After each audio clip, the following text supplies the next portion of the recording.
Olá, boa noite. Estamos ao vivo mais uma vez no Diálogos sobre Yoga para falarmos desta vez com o professor Marcos Wolff sobre o tema da música, música modal, a música dos povos. Aguardando o professor entrar, para ele vai nos explicar por que a música modal ela é conhecida como a mais primitiva e universal, comum a todos os povos, como a linguagem folclórica, abrangendo a linguagem da música do folclore, por exemplo, da música indígena e de tantas outras muito antigas.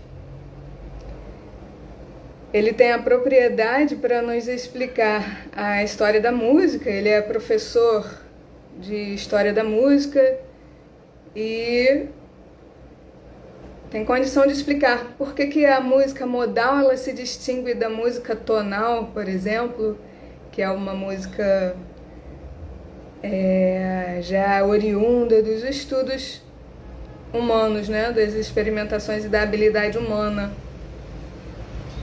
Será que é possível que a gente faça uma ligação entre essa música modal e a música das esferas, por exemplo, ou os sons primordiais que permeiam, né, essa linguagem arquetípica, a gente pode dizer assim, considerando que pela cosmogonia indiana e mística, né, a consciência ela se transmite inclusive pelo som. Então o Marcos virá para nos explicar melhor esse tema sobre a música modal.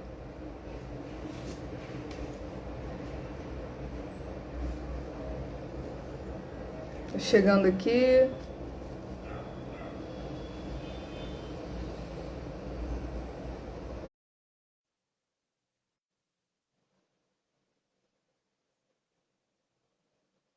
Já fiz o convite para o professor Marcos Wolff, aguardando ele entrar na sala da live. Já tive a oportunidade de participar de um workshop com o professor Marcos sobre as ragas.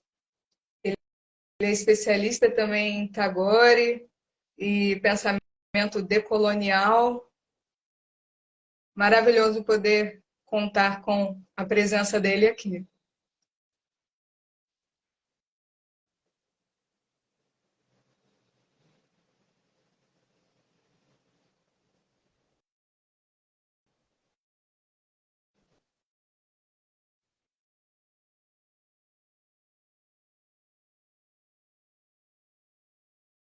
Aguardando aqui a entrada do professor Marcos. Oi, professor Marcos. Aqui apareceu aqui um recado dizendo que Marcos não pode entrar. Por que será, né?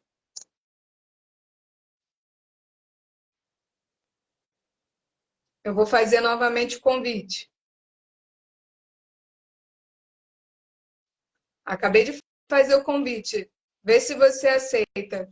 Tem uma questão também, que eu, quando fiz a live com o professor Lokasak Daza, ele tentou participar por meio do notebook e ele teve dificuldade também. Se você puder colocar no seu celular, eu acho que seria melhor. Enviei o pedido e eu aceitei. Mas aí depois aparece assim, professor Marcos não pode entrar.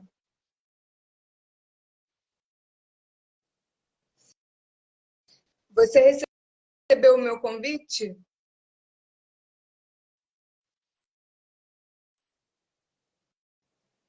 Ó, recebi aqui de novo, vou aceitar.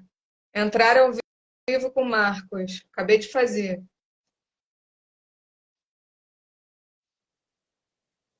Tá. Então, eu aceitei o seu agora. Entrei. Eba! Eu estou pelo tablet, mas conseguimos. Ótimo. Que bom, Marcos. Tudo bem contigo? Hoje foi um dia corrido, aqui muita chuva na serra. Sim, aqui também é ameaça de chuva, de pancadas de chuva, mas foi um dia também corrido, de bastante resolução de questões na rua e tudo. Mas Pois é, estamos. e eu me atrasei um pouquinho, vocês desculpem, porque os amigos estavam ligando para saber se eu estava naufragando, ou porque a minha rua encheu, que é coisa rara, que tem um rio aqui perto. E aí É as mesmo, pessoas começam a ficar preocupadas se a gente está bem, eu e Ravi. cachorrinho. Pois é. Aí não Então, foi tudo. aí começa a mandar mensagem, e aí a gente tem que responder, não, estou bem, estou vivo aqui, ainda não naufraguei. Vivo firme e forte. Agora a temperatura também aqui, porque aí você está acostumado com o frio de sempre, né? Pois Aqui faz é. um calor danado, de qualquer jeito. Aqui choveu, pronto, já esfriou, já estou aqui com uma manta, porque senão começa a dar problema aqui na garganta, que eu estou saindo de um resfriado também, que Uhum. afetou bem bastante minha voz. Por isso que hoje eu nem vou poder cantar muito, mas a gente faz o que der, assim, né? A gente fala mais sobre Tá a, a, bem. a Mas, música dos povos. Deixa para cantar na próxima. Eu até certo. estava.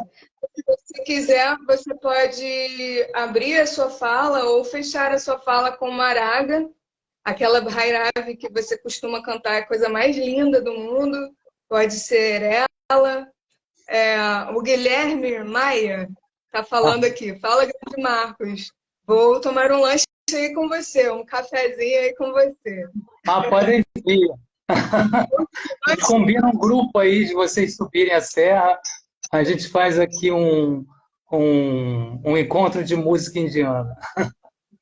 Na verdade, eu acho que eu fiz uma interpretação aqui. Vou de lancha aí tomar café com você, já que está tudo inundado. Mas, então, só para cumprir o protocolo, eu vou fazer a apresentação que a gente pensou em fazer aqui. Tá certo. E então a gente prossegue. Então, o professor Marcos Wolff nos falará hoje sobre a música modal, a música dos povos. O professor Marcos Wolff é professor de música e mestre em História da Cultura, doutor em Semiótica, ministra o seu curso sobre pensamento decolonial e dará início já na semana que vem, a partir do dia 6 de novembro, ao curso sobre música modal, né, que se dará na forma online e será no espaço Companheiros das Artes, na Lapa, contudo, a preferência é pela modalidade online. Né? Vai ser pelo menos, a princípio será pelo sistema híbrido, então, com preferência pela modalidade online.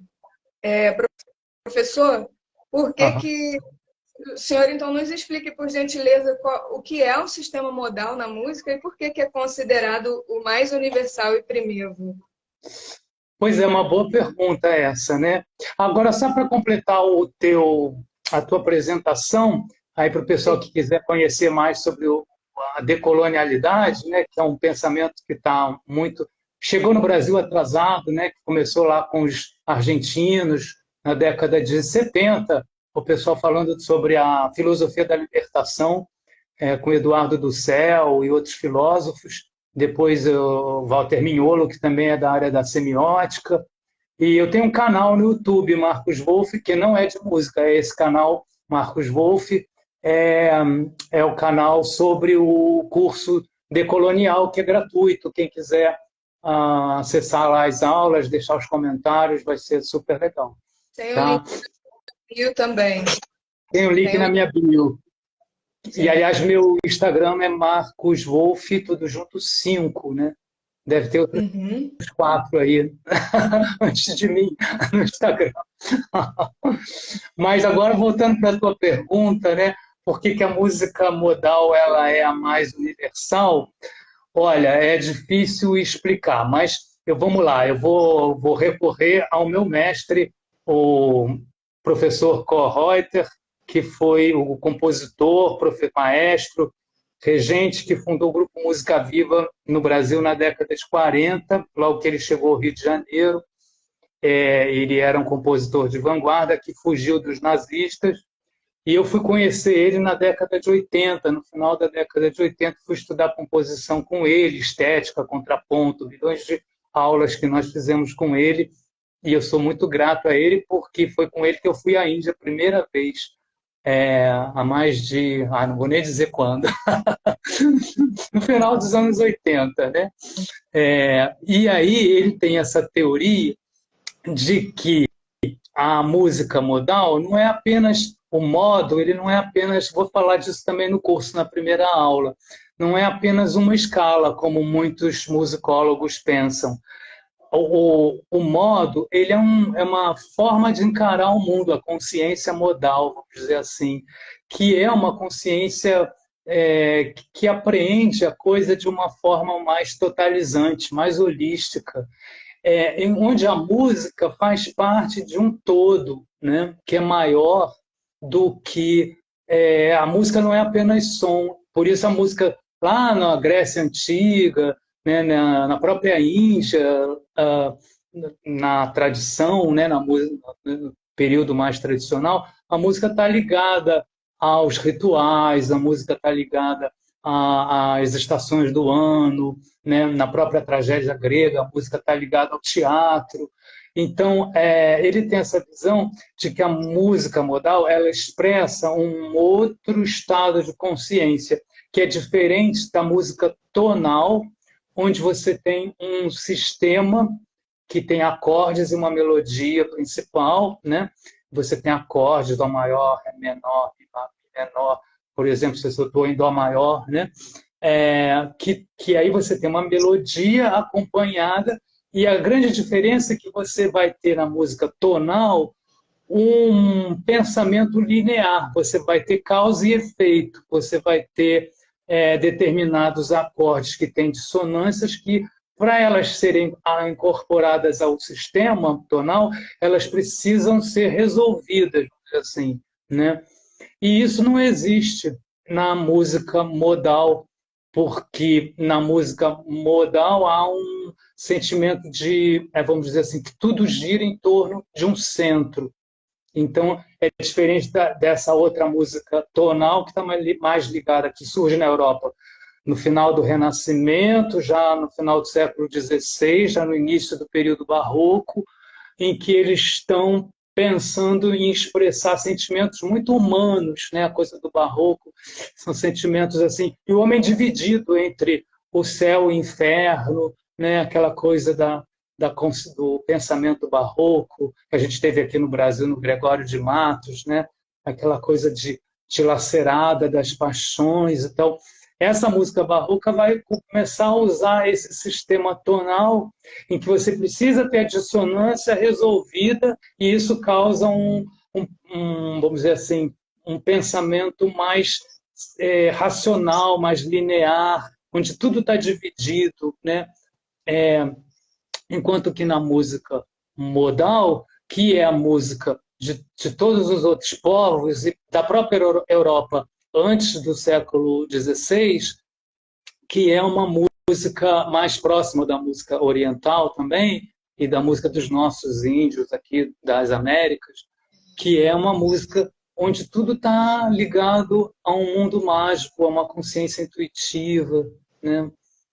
Isso no curso a gente vai ver depois com mais detalhes, mas assim, falando mais a nível filosófico, né? Assim, um pouco isso. Aliás, tem uma frase que eu lembrei do Kohreuter, que me marcou muito, que ele citava um pensador francês, um político francês, o Roger Carrodi, que dizia: o Ocidente é um acidente.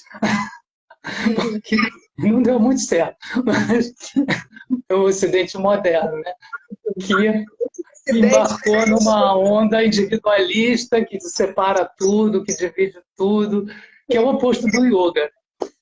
Sim, eu andei ouvindo que é maravilhosas as aulas, os vídeos e as produções desse professor também, José Miguel Wisnik. Ah, E sim. ele vinha falando sobre a questão do Fá sustenido. Aí você falou o Ocidente é um acidente, e aí me veio à mente essa questão do Fá sustenido como um mote, né, dessa música tonal e comparado às vezes com o diabo da música.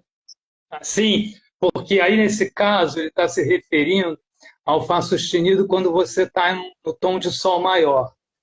O Fá sustenido seria a sétima nota, Sol, Lá, Si, Dó, Ré, Mi, Fá, né?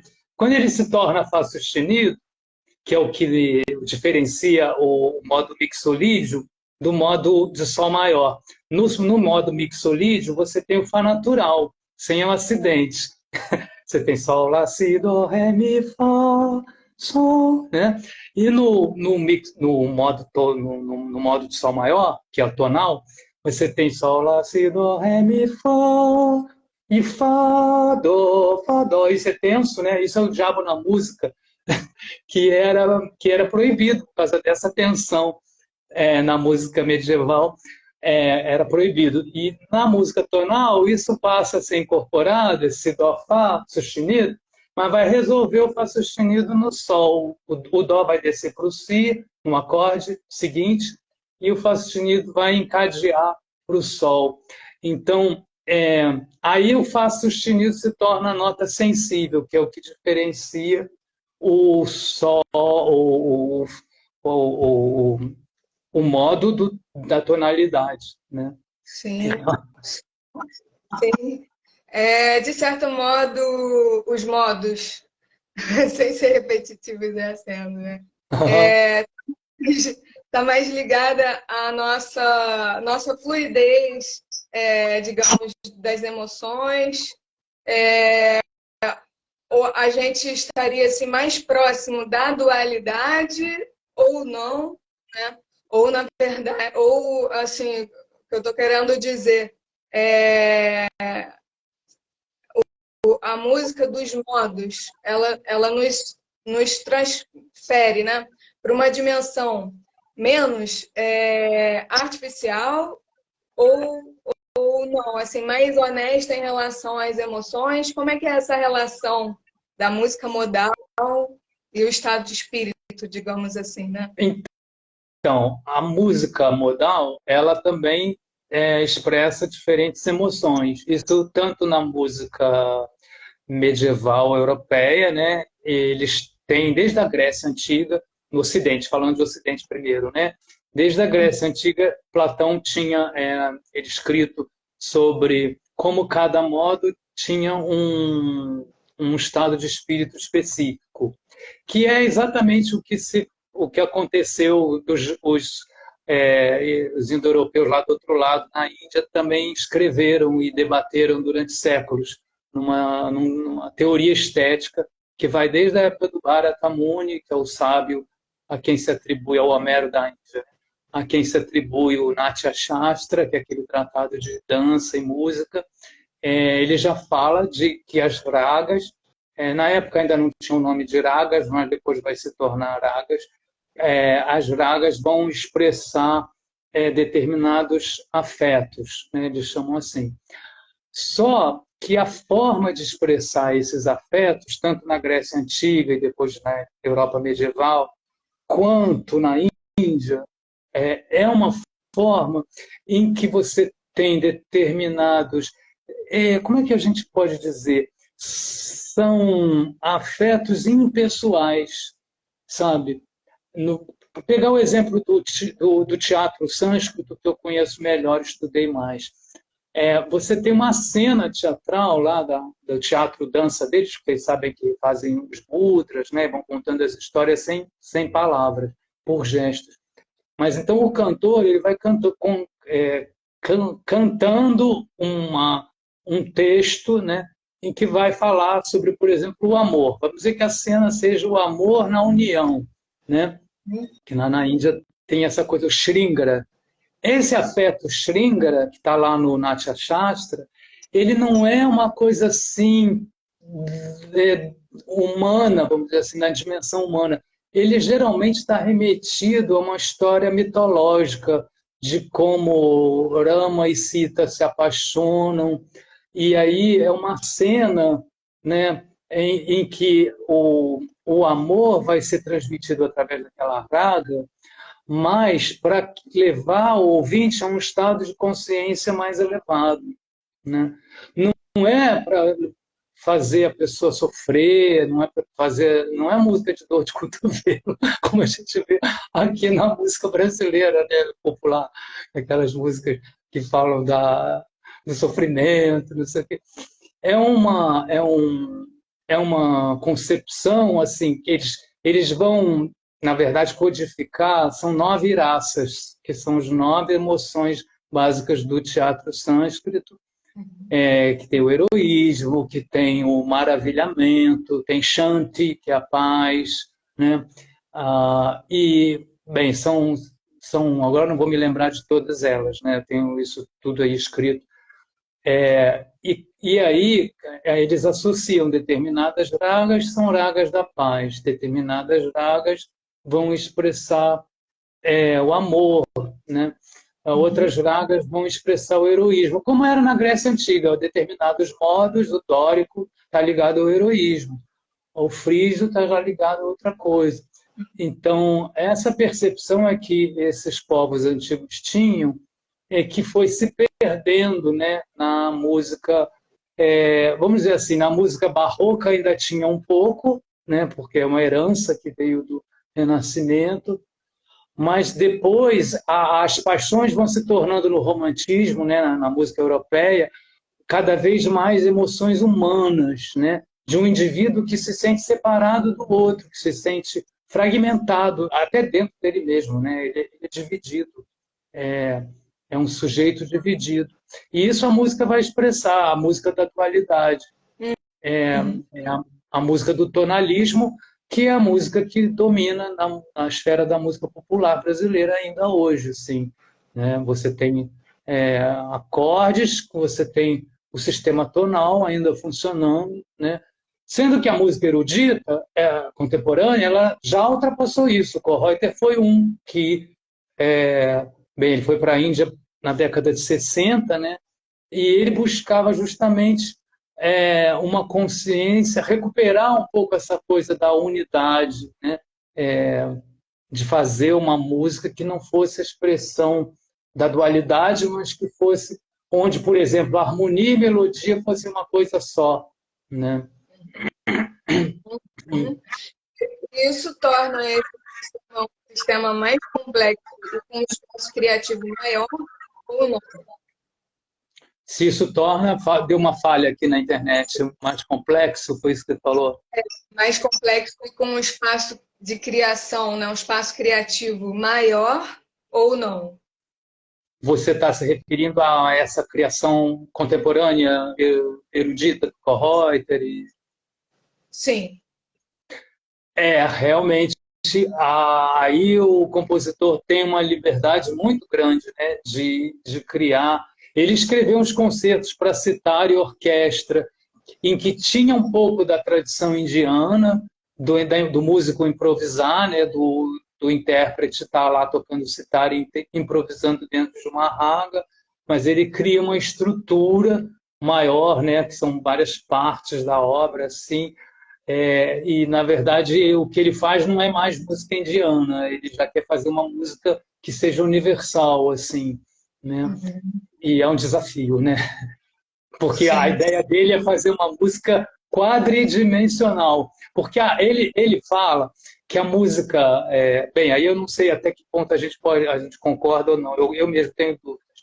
Mas ele fala que a música modal ela é bidimensional, ela tem 2 dimensões, que são na verdade, o canto monódico tem uma dimensão só, que é a sucessão das notas, a melodia. Na Idade Média, no final da Idade Média na Europa, começa a ter 2 dimensões, porque são 2 linhas melódicas, 3, a gente chama de música polifônica. Você tem várias melodias simultâneas. Aí a música europeia passa a ter duas dimensões, né? Depois, com o sistema tonal, ele diz que tudo converge para um acorde, vamos dizer, o concerto em Sol maior. O Sol maior vai ser o centro, aquele acorde ali, Sol, Si, Ré, e vai ser, tudo vai convergir para ele, depois de muitos dramas, assim, né? E então, essa seria a música tridimensional, a música dos afetos humanos, das paixões e tal, que é a música que ainda é a nossa música popular, né? E a música que ele está tentando propor, que ele tentou propor a partir da década de 60, dessa experiência na Índia e no Japão, foi criar uma música quadridimensional, em que você tem todas essas dimensões e mais uma outra. Você tem estruturas que se sobrepõem, sabe? Então, é uma música mais complexa, você tem razão. É bem mais complexa. E você vai tratar desse tema no seu curso? Da música do Kohreuter, não, porque seria um pouco... porque eu acho que exige muito conhecimento musical. Vamos começar falando dos modos, que eu acho que é a base de toda a civilização, assim, né? Vem da Grécia ou não? Os modos gregos? Então, a gente pode dizer que eu não quero ser eurocêntrico. Justamente o meu canal lá, o meu curso da decolonialidade, eu falo disso, que são vários centros de cultura, né, que foram mais ou menos surgiram ao mesmo tempo, né? E a gente tem na Grécia e na Índia, e também na China, e também nas Américas, alguns centros, né, centros de civilização, vamos dizer assim. Quando o homem deixa de ser nômade, se fixa, né, e começa a criar, viver no mundo urbano e tal. A gente teve aqui nas Américas Machu Picchu, né, a gente teve aquela civilização maravilhosa dos Incas, dos Astecas, que também viviam em cidades. Então, eu acredito que isso a gente não sabe ainda como era a música deles, mas um dia a gente vai descobrir, né? E eles tinham uma cultura também fenomenal.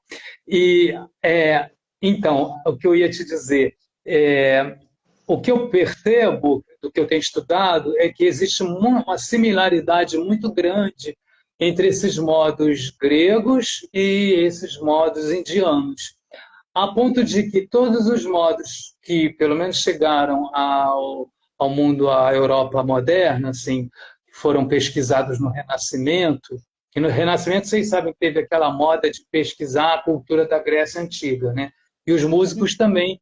Tinha lá em Florença a Camerata Florentina, que no final do século XVI, aliás, era o pai do Galileu Galilei, do astrônomo, era o pai dele, o Nicola Vicentino, e o outro que era o pai do Galileu Galilei, que agora eu esqueci o primeiro nome dele, mas ele era Galileu também, Galilei, né? Ele também pesquisou a música dos gregos, né? da antiguidade. E aí eles mostram esses modos que a gente chama de modos eclesiásticos ou modos litúrgicos, né? Que eram os modos da música sacra medieval, que vieram da música grega, mas os nomes mudaram. Aqueles monges foram copiando e foram mudando um pouco os nomes dos modos. Mas não importa.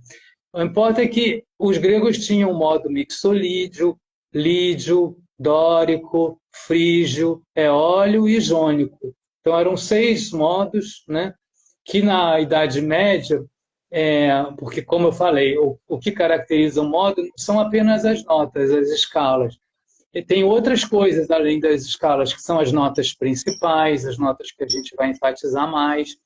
Também tem modos que são mais escuros, então ficam mais no registro grave, que os gregos chamaram de hipodórico, né? Eu posso até cantar uma melodia para vocês verem a diferença do hipodórico para o dórico, né? O dórico vai ser um modo que vai subir mais do que o hipodórico. Eu tinha escrito isso aqui no planejamento da primeira aula, mas eu não consegui achar. vai ficar para quem fizer o curso, né? No curso lá eu vou cantar para vocês verem essa diferença aí do modo dórico para o hipodórico. Mas, enfim, deu para entender. O hipodórico é o que vai mais para a região grave, né? Então, os monges lá da Idade Média, né, eles transmitiram isso, isso chegou até a época lá do Renascimento desses caras, do Galilei e do Nicola Vicentino, né? E todos esses modos que chegaram a essa época, que nós temos lá nos tratados dos renascentistas, são modos que eu encontro na Grécia, né? Só que com outros nomes, né? Por exemplo, o mixolídio, que é o... Vou tocar aqui. Sa, re, ga, ma, pa, da, ni, sa. Essas 7 notas, né? O Sá de cima é a repetição do Sá de baixo, então não conta. Sa, re, ga, ma, pa, da, ni, ni, da, pa, ma, ga, re, sa. Se eu cantar para vocês.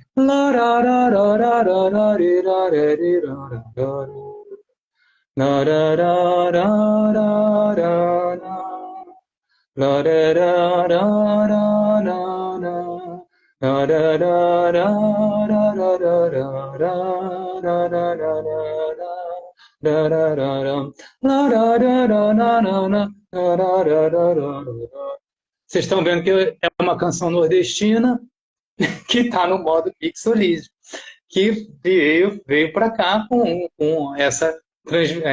esses colonizadores, mas aqui sofreu um processo de mudança, né? Mas, enfim, esse modo mixolídio chegou até o Brasil, né? Até lá ao Nordeste, com a colonização, né? É muito interessante isso. Depois os nordestinos criaram outros modos assim que não tem, né? Eu não sei se eu respondi a tua pergunta, eu fiz aqui uma viagem.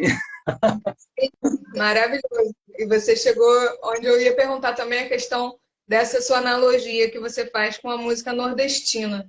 E você conta desse processo mesmo de colonização ou é algo que surge naturalmente, né? Com as pessoas que têm essa vocação sonora, né? Essa vocação criativa, enfim, muita audição para música, enfim, e que naturalmente canalizaria, para usar um termo assim, né? Essa questão. Então, essa decodificação, essa descoberta de que os nordestinos, os cantores nordestinos do sertão, principalmente, né, os cantadores, né, melhor falando, eles rabequeiros, aqueles que tocam pífaro, eles usam essas escalas modais medievais, né, da Europa medieval, vamos dizer assim. Isso foi uma descoberta que veio aos poucos, né? O José Batista Siqueira, que era um maestro, na década de 40, ele e o irmão dele começaram a pesquisar isso, né? E tem, então, estudos, né? Eu quando fiz minha faculdade de música, já tive que estudar lá os livros da professora Ermelinda Paz, que a Vila Lobos também fez esses estudos de coleta de música folclórica. O Mário de Andrade, né, foi um dos pioneiros na década de 30, mandou uma missão lá para o Nordeste em 38, na época que ele era diretor do Departamento de Cultura de São Paulo, para pesquisar justamente esse tesouro maravilhoso, escondido no interior, né, de Pernambuco, da Paraíba, né? E aí eles começaram, a discípula dele, Oneida Alvarenga, também se dedicou a isso, escreveu sobre o modalismo nordestino. O que eu estou fazendo é simplesmente ver como que há uma convergência com a música indiana. Isso ninguém fez. Porque a música indiana existe um tat, eles chamam o modo de tat, o tat kamad, né? Veio a coisa do colonizador europeu, principalmente os ingleses no século XIX, tentando impor a educação inglesa, né? lá na Índia, principalmente naquela região onde eu estudei, lá na Índia, em Calcutá, e eles vieram com essa coisa de vamos aprender a tocar piano nas escalas maiores e menores. Ah, sim, porque na passagem lá na Renascença para o Barroco, esses modos todos foram desaparecendo e só ficou o modo que deu origem ao modo menor e o outro modo, que era o jônico, que se tornou o modo maior, né? Então, os ingleses, já no século XIX, quando vão para a Índia, eles querem ensinar a música ocidental, que eles acham que é superior, como, é, é, e eles, todo colonizador, e eles vêm querendo impor sua cultura para os músicos nativos. E alguns musicólogos, como o Bhat Kande, que é um cara lá de Bombaim, atual Mumbai, né? Ele vai dizer, olha, tudo bem, nós temos o modo maior e o menor, né? Que é eles chamam lá de bilável, que é o maior, que tem essa escala igual à escala maior nossa, e tem um modo eólio, que é o assawari, que equivale ao menor, mas é o menor parecido com o dos gregos. Não tem a nota sensível, esse sétimo grau. Depois eu posso explicar isso melhor no curso, tá? É que senão isso vai abrir aqui uma coisa muito grande. Enfim, os indianos quiseram mostrar para os ingleses que eles tinham um modo maior e menor, mas que além do modo maior e menor, eles tinham também aqueles outros modos que os europeus tiveram no passado, né? Como esse, que é o Tat Kamad, que equivale ao mixolídio. Então, todos esses modos que os gregos, né, que os europeus, esses modos litúrgicos, né, da Europa medieval, a gente encontra, o Bhat Kande escreveu lá na sua obra. Ele botou num determinado... São 12 volumes a obra dele, né, vamos dizer assim, uma sistematização das ragas. Aí ele colocou no volume que é dedicado ao Tat Kamad, que é o modo mixolídio, ele colocou várias ragas que têm escalas que são derivadas dessa escala básica que eu cantei aqui. Sare, vou cantar de novo. Sare gama pada ni sa ni ra pa ma ga re sa, né? Ele, por exemplo, pegou uma raga que só tem 5 notas, 5 dessa escala, né? E colocou dentro desse primeiro volume, que é o dedicado ao modo mixolídio, o Tat Kamad, né? E tem uma raga, que aí eu vou ter que explicar no curso, que raga é um pouco diferente de modo, que a raga ela tem algumas coisas mais específicas, assim, né? Que são para ela poder, vamos dizer, transmitir para o ouvinte um determinado raça, que é um determinado estado de consciência, ela tem que ter, vamos dizer, o ouvinte, o músico, ele tem que saber algumas características daquela raga, né? Então, então a gente pode estudar, eu aqui preparei para o curso, por exemplo, a primeira aula, 2 ragas que têm diferenças entre elas e que estão ligadas ao modo mixolídio. O próprio Bhat Kande, que é esse indiano Vishnu Narayan Bhat Kande, que é esse musicólogo, em 1930 fez esse estudo sistematizando as ragas e colocou a raga Kamad e a raga Jinjoti, todas duas dentro do mixolídio, né? E aí a ideia é a gente ver o que diferencia, né, a raga do modo medieval. A gente vê como que esse mesmo modo aparece numa canção ou em 2 canções aqui, uma cantiga de cego também, nordestina, que é também nesse modo, que eu vou mostrar no curso. Então vai ser assim uma coisa, um estudo comparativo, né? Muito bom. Esse curso, o público seria o público que já trabalha com música ou também pessoas leigas ou que gostam de música? Pessoas que gostam de música, porque você não precisa ter conhecimento de leitura de partitura, até porque quando eu mostrar as músicas indianas, eu vou escrever na notação indiana. Então, a notação ocidental, não, o conhecimento prévio, né, de uma notação ocidental não vai ajudar muito, assim. Sim, Mas, por exemplo, eu já tenho aqui preparada para a primeira aula, depois vou escanear para vocês, conseguem ver? Dá para ver aqui a escada? para ver a escala. Sim. Dá para ver? Então, ali tem as 7 notas. Sa, re, ga, ma, pa, da, ni, sa. Aí tem alguns degraus que são maiores que outros, que eu vou explicar as distâncias entre as notas, né? E a gente vai cantar canções que pertencem a essa escala, que é o modo mixolídio, né? Sim. Então, para cada modo, eu vou mostrar aqui, vou mostrar para quem estiver no curso qual é a escadinha. O Guilherme colocou dois comentários. O professor Marcos sabe tudo. Eu sou fã do Marco, Guilherme Maia. Obrigada, Guilherme. Quem quiser também fazer perguntas aqui pelo chat também, fiquem à vontade. Tá? Obrigado, Guilherme. Tem que acender incenso na aula para entender melhor, professor. Ajuda, ajuda. Acho que todos os deuses vão gostar. Mas podem fazer perguntas, gente. Éter, né? O cheiro, o som. Então, estamos aí no tato éter, de certa forma.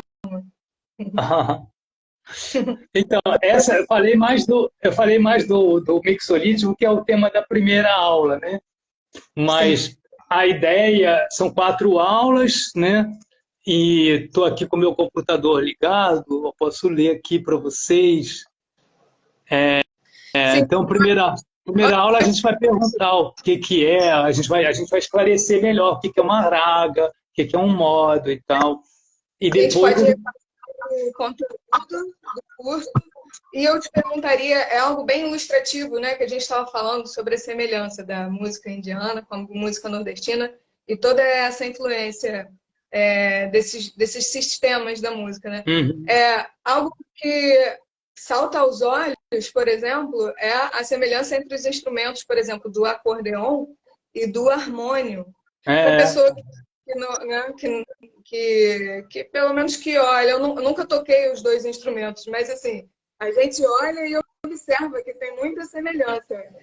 A De questão do certa fole, né? maneira, esse papel. Sim, aí teria que fazer uma pesquisa sobre como que esses instrumentos, a origem desses instrumentos, né? O que eu posso te dizer também é que, por exemplo, os indianos têm a flauta bansuri, né? Que é um pouco diferente, é uma flauta de bambu, né? Então é um pouco diferente a sonoridade, né? Depois quem quiser coloca aí bansuri no YouTube, qualquer. Tem um grande mestre do bansuri que é o Chaurasia, né? Uhum. Que tocava com Ravi Shankar. E tem instrumentos, por exemplo, a rabeca, que é a nordestina, né? A forma de tocar é parecida com a forma de tocar o violino indiano. Tem vários tipos de violino indiano, né? No norte da Índia tem o esraj, que toca também com arco, né? E tem um outro que daqui a pouco eu vou lembrar o nome. Interessante. Marcos, Ah, o Guilherme falou aqui, como entender a modulação? Parece uma coisa infinita. modulação. Então, deixa eu explicar o que é modulação, assim, né? No conceito para nós que somos da área de música. Modulação significa você sair de uma tonalidade e ir para outra, né? Por exemplo, eu estou numa música, isso só acontece na música ocidental tonal, tá, gente? Então a música modal, ela não faz modulação. Ela não muda de tom porque o centro, isso é até uma pergunta, né? A gente é uma forma, é uma coisa que diferencia o modo do tom, né? Porque na música modal você tem, ó, eu coloquei aqui o meu Sá, é essa nota aqui. Sá. Eu estou com uma outra nota que está aprendendo, né? Para atrapalhar um pouco. Sá. só essa a nota-chave, né? Cada cantor tem a sua nota-chave. É claro que alguns cantores coincidem, né, de terem as mesmas notas-chaves, assim. Mas eu não posso sair desse centro. A música inteira, a raga toda, né, a melodia, ela vai girar em torno desse centro. Modular significa sair desse centro e ir para um outro. Isso acontece na música barroca, a partir do século XVII, né?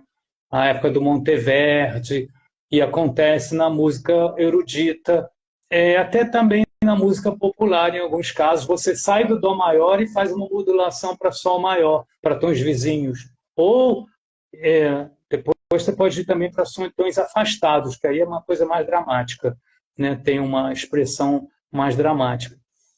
Mas modular significa isso, você sair de um centro e ir para outro. E a música dos povos, vamos dizer assim, né? Tanto a música indiana, quanto a música grega antiga, quanto a música medieval europeia, ela é em torno desse centro, como a música chinesa, japonesa, tradicionais também, né?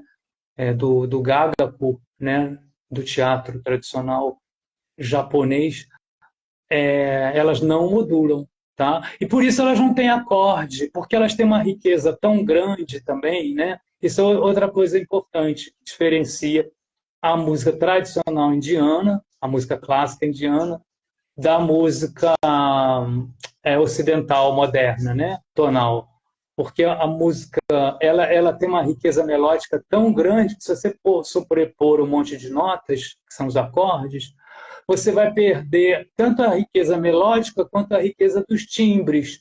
Porque quando a gente está cantando, vamos dizer que eu sou o solista, estou cantando uma raga, eu vou ter sempre alguém me acompanhando na percussão. E esse camarada que toca, geralmente são homens, né, que tocam takalwadi ou mridanga, na música do sul é a mridanga, né, que os Hare Krishnas costumam transportar, botar no pescoço. No norte é a tabla, né, que são dois tambores separados, é mais comum. Esses instrumentos de percussão, eles fazem um ciclo chama de bowls, que são timbres, que fazem, por exemplo, uma sequência da, din, din, da, din, din, da, na, tin, tin, na, te, te, din, din, da. Essas sílabas, que são os bowls, elas têm sons timbres diferentes, cada uma soa num timbre diferente.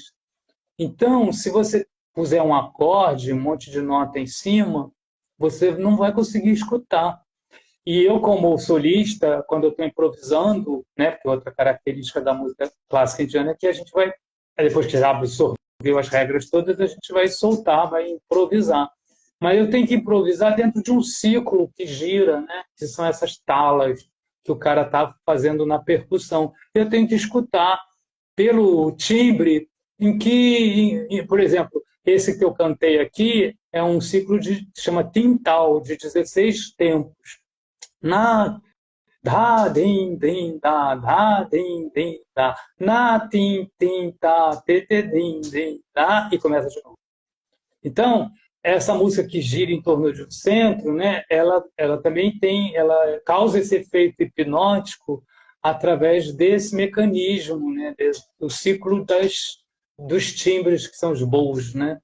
Então, é uma riqueza tão grande que, para nós ocidentais, nós não temos o ouvido tão no início, né? A gente começa a desenvolver, tudo é possível, né? Tudo basta treinar. Não quero desestimular ninguém. Ao contrário, é um treinamento. A primeira vez que eu cheguei na Índia, eu também não escutava os microtons, as notas, os intervalos pequenos, nem esses timbres da tabla, que eu comecei a ouvir depois. Então, é tudo um treinamento auditivo, né, que abre uma percepção que vai te abrindo novos mundos. Maravilhoso. Eu acredito até que assim, uma das funções, né, da música que seria a contribuição dela para a estabilidade da cultura, ela está relacionada não só à expressão artística, mas também a essa modulação ou essa moderação dos efeitos de timbres sonoros, porque estão diretamente relacionados com o nosso estado de consciência, com o nosso pensamento, nosso sentimento, e dessa maneira contribui, né, para esse convívio social, né? enfim, seja do ponto de vista da riqueza cultural, seja do ponto de vista também da estabilidade, né? Assim, dos fatos da vida. E, fora isso, é muito interessante a música dos povos como validadora dos ritos. O que você pode falar para a gente sobre os ritos e essa música modal? Então, porque essa música modal, ela te coloca em sintonia com o universo, né? Ela não te, ela não te joga para a paixão humana, né? Ela te tira da paixão humana, desse sentimento de a ilusão da separatividade, né? E te coloca na conexão, para perceber as conexões entre o homem e a natureza, entre os homens e os animais, né? Entre todos nós, entre nós e o universo. Então, assim, por exemplo, tem aqui a segunda aula, a minha ideia era trabalhar na segunda aula com a raga, uma pentatônica, né? Que é uma escala que só tem 5 notas. Deixa eu ver se consigo aqui, gente. Meu computador está aqui atrás. Ah, tá. Então, aí eu peguei uma canção francesa. Tá, tem essa canção francesa que até cantei, tá lá no meu Instagram, eu cantando Colchique dans les prés. Colchique é uma flor, né, que nasce no prado. E, bem, essa cantiga, ela é também baseada nessa escala. E depois eu cantei uma canção indiana, na mesma raga, sabe? Na mesma, também uma pentatônica menor, né? Sim, e aí eu encontrei uma música céltica da Bretanha, lá na França, que é maravilhosa, que tem a ver com isso que você está me perguntando, que eu vou tentar tirar, eu não sei se até lá deve dar tempo de eu tirar, porque eu só tenho ela gravada por um músico chamado Alan Stivell. Deixa eu ver se eu encontro aqui. Eu fiquei maravilhado com o texto dessa canção, que nessa canção ele fez uma versão em francês e não em bretão, né, que é uma língua quase que desapareceu, né, não sei, é uma língua que é falada só lá na região da Bretanha, que é uma língua céltica, né? E aí a gente vê realmente que como que é uma coisa comum, né? Essa música, várias tradições musicais. Desculpa eu estar aqui tirando o meu celular porque eu estou abrindo aqui meu computador para mostrar para vocês. Eu queria mostrar o texto dessa Tranquilo. canção Depois eu faço francesa. aqui do Guilherme também, depois que a gente... Tá. Então, eu estou querendo aqui abrir o texto dessa canção para poder... Tá. Você quer que eu adiante a pergunta dele, então, enquanto isso? Já abri. Deixa eu só mostrar, então, essa questão aí que você me falou do mítico, né? A música se chama Je suis né au milieu de la mer, quer dizer, eu nasci no meio do mar. E aí tem uma tradução aqui que eu fiz, que ele diz assim, eu nasci no meio do mar, no fundo das ondas, no país das algas, e meu berço ainda está quente. Gestas é o nome de uma flor, em flor em minha casa, terão dourado todos os meus verões. É uma coisa poética, né? Que em francês fica muito bonito, né? Quando a gente traduz, a gente perde a sonoridade da língua, né? Que ele canta maravilhoso aqui. Se vocês me permitirem, eu vou ler em francês, que é muito bonito. Ele diz: Je suis né au milieu de la mer, au coin des vagues, au pays d'algues, et mon berceau encore est chaud. Gené un fleur. Gené são essas flores, né? Un fleur. Uma demer, na minha morada, né? Autour de doré, todas douradas. O rond doré, terão dourado. Tu mes été, todos os meus verões. Então, assim, depois ele fala que ah, o pai, o pai continua cantando no fundo do mar. Então, assim, a música toda ela remete a um tempo que é o tempo da eternidade, onde tudo é sempre passado, presente e futuro. Eles fazem um todo, eles formam um todo, né? É muito É, bonito, assim. isso fez lembrar a questão do verão, né? Que muitas vezes é um simbolismo para o renascimento, né? Aham, O verão, enfim, como um alvorecer com o sol mais forte ainda, né? Então, de certa maneira, também um renascimento. E essa ideia do renascimento e morte, né? Morte e nascimento continuamente.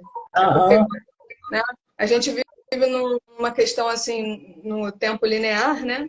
Então, para a aham. gente é complicado, né? O ocidental, né? Tem essa dificuldade de compreensão nesse sentido, né?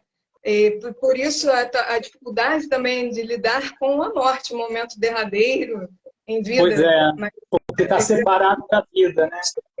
sim, E aqui não, aqui é uma totalidade, né? E a música é modal, né? Tinha que ser nesse modo eólio, que é muito bonito, muito e a harpa dele gira em torno de um centro, é como a música indiana, é impressionante, assim, sabe, a similaridade. o tom dela seria mais alegre, assim? É uma música mais alegre? Não, ela é uma música, o eólio é o chamado modo menor, depois no Ocidente, né? Hum. Olha, eu não estudei essa música, né? Mas eu posso tentar cantar. Lararara, larara, larara, larararararara. Agora eu não vou conseguir colocar o texto, mas eu estou lembrando assim, uns trechos da melodia, né, que depois eu vou tentar passar para quem estiver no É uma curso. música saudosismo, que ele lembra do mar, de onde ele veio, fala do pai. Isso, ela é nostálgica, exatamente. Sim. Vamos então para a pergunta do Guilherme aqui, que ele Vamos. falou. Seguinte, muito interessante a pergunta dele. Peraí, deixa eu só fugir um pouquinho o cursor. Ele pergunta se existe alguma rapsódia épica que faça referência aos Vedas. Deixa eu ver aqui. Tem alguma rapsódia, no sentido grego, de narração épica, da música indiana com os Vedas? Não, o que a gente sabe é que os Vedas são recitados, né, nos ashrams, ainda hoje, nos ashrams mais tradicionais. Eu estive lá numa das minhas idas à Índia, acho que foi na segunda, eu fui para o ashram do Ramana Maharishi, grande mestre do sul da Índia, e lá eu vi a recitação dos Vedas, porque só que eles cantam com poucas notas. Aí a música ela tem um sentido mais auxiliar, ela não é o foco, né? É mais para auxiliar a memória, para o devoto não esquecer do próprio texto, né? Então eles Sim. cantam geralmente isso aqui, olha. Sare, sare, sa, sare, sani, sare, rare, sare, rare, nama, namo, nama, shivaya, namo, nama. E eles ficam nessas três notas. Essas três, quatro notas, que isso vamos dizer assim, foi a origem, segundo lá os musicólogos indianos que eu li, esse canto védico ele foi a origem de onde surgiram as primeiras escalas, porque depois eles vão colocando quatro notas, cinco notas, são as pentatônicas, e aí quando você tem cinco notas, você já tem a primeira raga, né, com cinco notas, que as ragas, a definição, né, elas precisam ter cinco, seis ou sete notas, então foi um desenvolvimento, vamos dizer assim, né. Sim. Mas aí a questão a música vai se desligar um pouco da esfera do templo e ela vai se tornar uma música das cortes, né? primeiro hindus, depois muçulmanos, né? Essa música que chama Marga Samgita, que foi traduzida para a literatura ocidental como música clássica. Aí é o colonizador, né? Os, os etnomusicólogos, os primeiros musicólogos que chegam lá, vão chamar essa música de Indian Classical Music, mas os nativos, a terminologia nativa era Marga Samgita. E Samgita, gente, é mais do que música. Samgita é um conceito que envolve a dança, que envolve o teatro e a sonoridade também. Mas é como na Grécia Antiga, é um todo, né? E Marga significa o caminho. Então, é o caminho das artes, vamos dizer assim, né? O do yoga Uhum. através da arte, vamos dizer. Sim. Ele perguntou sobre os Vedas, me veio à cabeça se o Bhagavad Gita, como um Purana, né, ou quinto Veda, dependendo da maneira como ele vai ser cantado ou dramatizado, se ele também não entraria, né, nesse sistema aí. Mas aí teria que ver uma questão de métrica, né? Seria a métrica do hino védico, né, da Bhagavad Gita, né? Porque o Gita ainda faz parte dos Vedas, não é isso? Tem uma linha de pensamento que insere ele como um quinto Veda, considerando que ele faz parte dos Puranas, né? E os Aham. Puranas seriam ali as novelas ou aquelas poesias, enfim, que democratizam aquele conhecimento das Upanishads, né? Tá. Mas você já deve ter ouvido falar do Gita Govinda, né? A canção do Senhor. Sim. Então, o Gita Govinda, que é do século XII, foi composto pelo Jayadeva, e esse camarada ele era músico. E aí ele já tem muitas danças clássicas indianas, como o Odissi, em que o Gita Govinda é encenado. E a música, a gente tem a música, eu tenho a partitura da música. Os primeiros musicólogos europeus ficaram deslumbrados também quando encontraram os orientalistas. Eles ficaram deslumbrados e eles começaram a colocar na clave de sol a partitura daquela música, né? E isso permitiu que ela chegasse até nós, assim, porque é um canto, um estilo que hoje em dia já está quase desaparecendo. Eu fiz uma live outro dia com a minha amiga Alba Lírio, que é uma defensora desse estilo, chama Drupad. É um estilo que, vamos dizer, ele é híbrido, né? Ele é das cortes hindus e muçulmanas, mas ele chega no apogeu lá no século XVI, na época do Império Mughal, que é a época do rei Akbar. Mas no século XII, que foi logo no início dessa estabelecimento dos muçulmanos, das cortes lá em Delhi e tal, o Jayadeva estava compondo no estilo Drupad. Depois, o estilo Drupad ele foi absorvido nas cortes muçulmanas. Olha que incrível, né? Porque esses sultões eles viram que aquela música era uma música especial, era uma música que eles também tinham a tradição dos sufis, né? Que vieram com eles da Pérsia. Então aí houve por exemplo, o Akbar, a gente sabe que ele mandou traduzir os tratados de música em sânscrito, que foram escritos em sânscrito, para o persa. Incrível, né? A abertura, assim. Depois teve um bisneto dele que foi terrível. Foi o filho que o Akbar era o avô do Shah Jahan, que construiu o Taj Mahal. O filho do Shah Jahan, ele era um ortodoxo muçulmano que mandou perseguir lá os músicos hindus. E ele criou muito problema, assim, aquilo que estava começando a se criar, né? A decadência do Império Mughal começa ali, com o filho do Shah Jahan perseguindo os hindus. Mas até essa época, aí os músicos vão fugir para o sul da Índia, vão fugir para as cidades, vão sair, né? Muitos músicos vão se converter ao islamismo, né, para poder continuar a cantar nas cortes, né?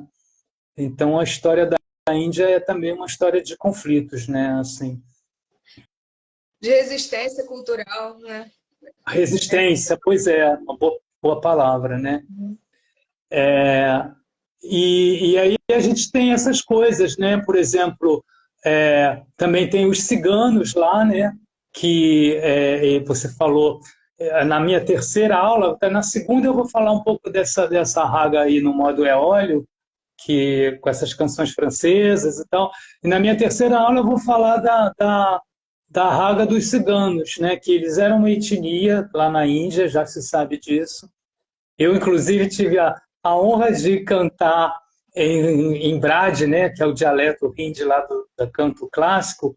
Eu cantei para um amigo, professor de música, que foi meu professor na Unirio, na minha época da graduação, o Guerreiro, professor de harmonia e tal. E ele era, depois que eu soube que ele veio falar comigo, né, ele foi lá no meu recital, lá na Escola de Música do UFRJ, e ele era cigano, né? Ele falou, Marcos, impressionante, eu entendi as coisas que você estava cantando.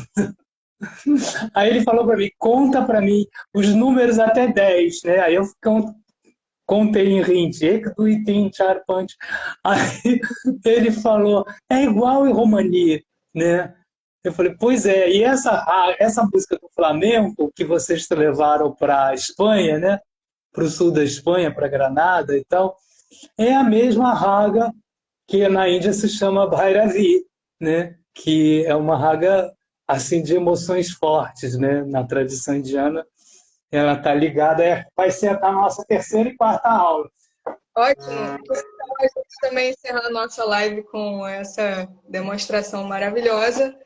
E agradeço muito pela oportunidade da gente estabelecer aqui esse diálogo, né? E eu contar com esse seu brilhantismo, esse seu conhecimento. Prazer estar aqui compartilhando essas histórias com vocês. A escala é essa. Sa, re, ga, ma, pa, da, ni, sa. Peraí, faz de novo, gente. Sa. É porque tem uma nota de presa. Sa, re, ga, ma,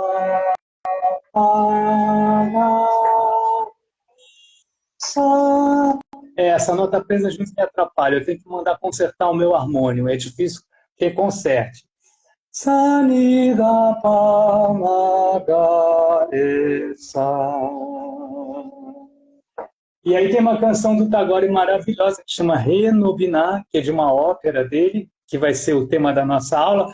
Que a ideia é, na terceira aula, eu ensinar uma canção na Raga Bhairavi, que é esse modo dos ciganos, que tem na Índia também, né? Com as regras específicas dessa raga, né? Depois a gente vai ver na quarta aula como que o Tagore usou com uma certa liberdade, né? Essa estrutura melódica, para o que para ele o mais importante era expressar o sentimento da poesia, né? Então, algumas coisas ele tomou assim umas liberdades que foram muito criticadas pelos ortodoxos, né, os músicos mais ortodoxos na época dele, né? Mas é isso, a música também ela não é estática, né? Ela tudo está mudando, né? E eu não tenho problema assim, eu não sou também defensor dessa coisa, porque tem pessoas que ficam muito presas à tradição. Nós, como brasileiros, a gente pode usar essa tradição criativamente para compor, é o que eu faço também, né? Para compor, é o que o Paul Reuter fazia. Eu acho que o próprio Tagore, por exemplo, né, que é um indiano que usa de uma forma, ele estudou a tradição da música clássica indiana, ele misturou com canções ocidentais que ele absorveu quando ele foi para a Inglaterra, para a Escócia. Depois ele chegou a uma síntese, né? Ele também ouviu música folclórica da Índia, que não é essa tradição da Marga Sangita, que é a música dos barqueiros, que é a música dos poetas Vaishnavas, dos devotos de Kali, como Ram Prasad, e aí ele fez a síntese dele, né? Então, eu não sei se tem alguma pergunta. Boa noite. Acho que no momento não. Alguém está O dando boa noite, né? Bruno Fonseca dando boa noite. Ah, O que você contou agora, né, me faz a seguinte referência, né, que a cultura ela é um, um amálgama de muitas influências, né? Então a pluralidade e a diversidade ela é característica que precisa ser respeitada, né? Assim como o todo se manifesta com várias expansões, né? Esse paradoxo que une o todo às suas diversas e plurais manifestações, assim também a música e a cultura, por seu termo também. ela vai se Então, modificando, né, com o tempo. essa grande confluência, né, que você trouxe aqui, de tantos povos e tantas nações, tantas tradições. Pois Maravilhoso.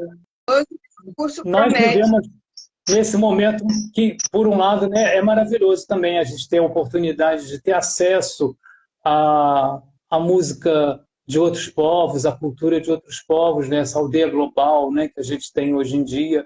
É claro que eles lá também estão passando por um processo de ocidentalização, que tem, né, sempre tem dois lados, mas faz parte, né? Como a gente aqui também está sofrendo a influência dessas culturas, dessas outras culturas, né? Sim. Mas eu acho que isso faz parte do dinamismo, assim, não dá para frear como algumas pessoas querem e vamos fazer só o canto Drupad com aquela afinação lá do século XII. Tem alguns caras que mantêm isso, né? Mas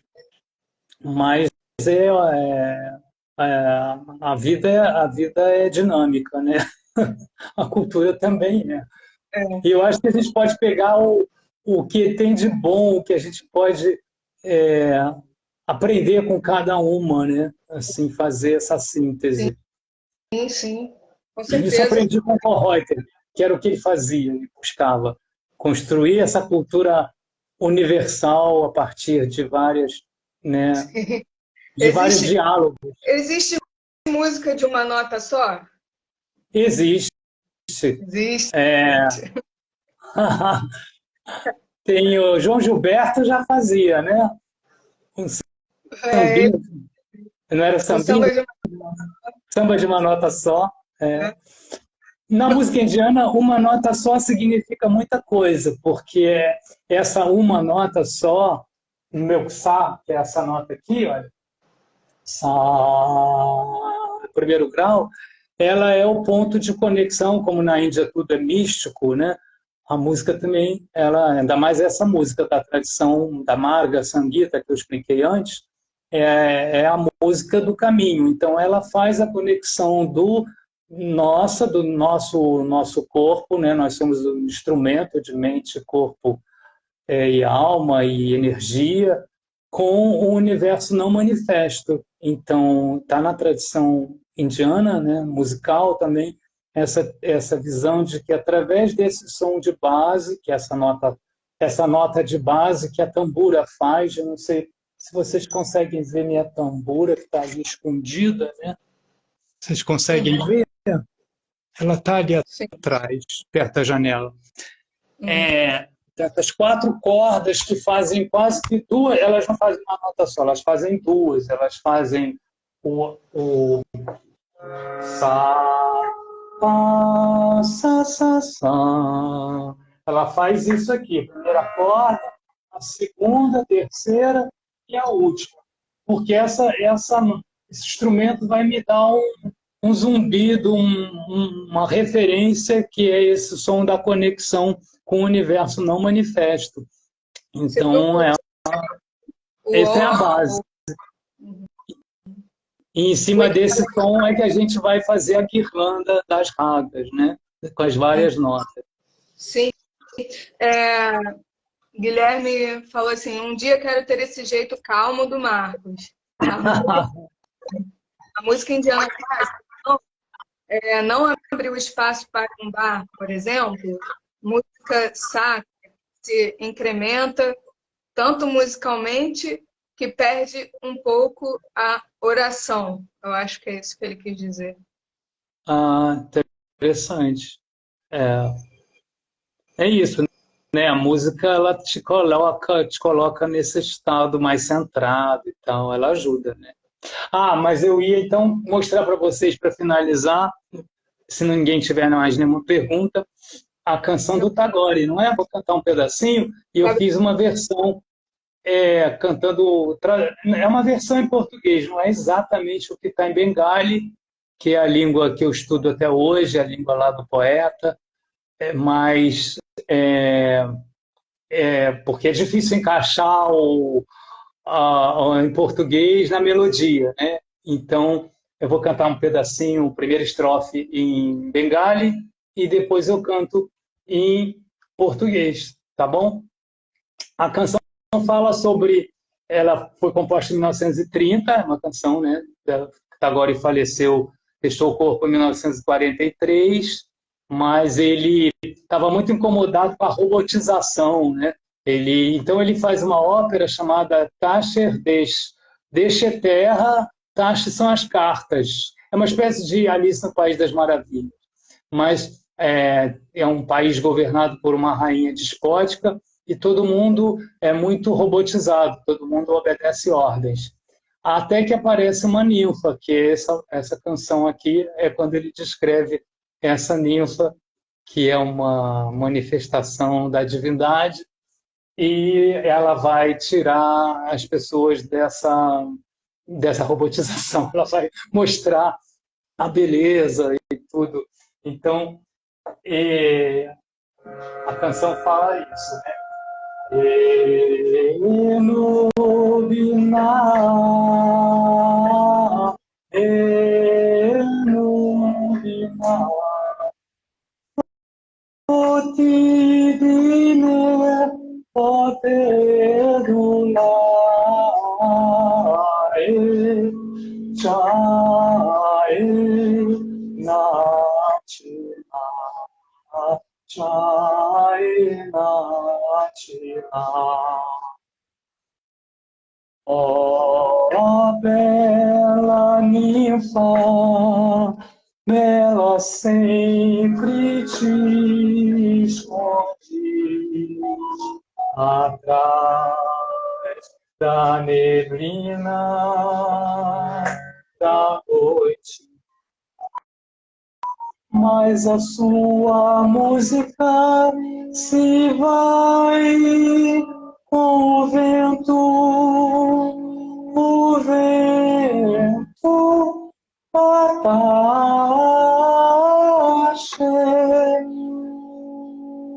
proton chagorone dekhi sonar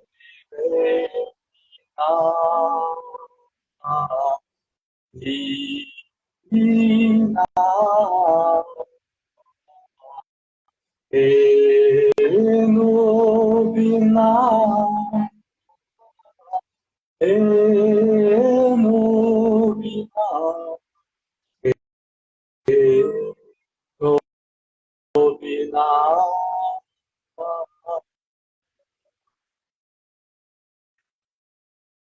Tem outras estrofes, mas agora eu não vou poder cantar. Vamos. Aliás, ele se transporta, realmente. Namastê, era só para dar uma ideia.